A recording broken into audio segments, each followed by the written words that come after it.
2024-25 শিক্ষাবর্ষের ভর্তির মধ্য দিয়ে যাত্রা শুরু করতে যাচ্ছে প্রস্তাবিত ঢাকা সেন্ট্রাল ইউনিভার্সিটি। রাজধানীর সরকারি 7 কলেজকে কেন্দ্র করে গঠিত হতে যাওয়া এই বিশ্ববিদ্যালয়ে প্রথমবারের মতো আয়োজিত হচ্ছে ভর্তি পরীক্ষা। এবারের ভর্তি পরীক্ষায় 11,500 আসনের বিপরীতে পরীক্ষায় অংশগ্রহণ করছেন প্রায় 70,000-এরও অধিক শিক্ষার্থী।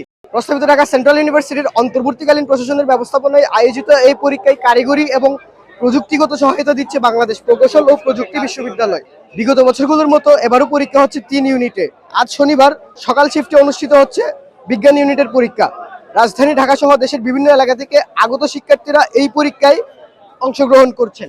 সরকারি বাংলা কলেজ পরীক্ষা কেন্দ্রে বিভিন্ন জায়গা থেকে আগত পরীক্ষার্থীরা ভিড় করছেন। পরীক্ষা উপলক্ষে বিভিন্ন রাজনৈতিক সংগঠন এবং সামাজিক সংগঠন সহ জেলা ছাত্র কল্যাণগুলোর পক্ষ থেকে বিশেষ ব্যবস্থা নেওয়া হয়েছে। ছাত্রছাত্রী সহ পরীক্ষার্থীদের সেবায় বাংলা কলেজের বর্তমান শিক্ষার্থীরা এগিয়ে এসেছেন।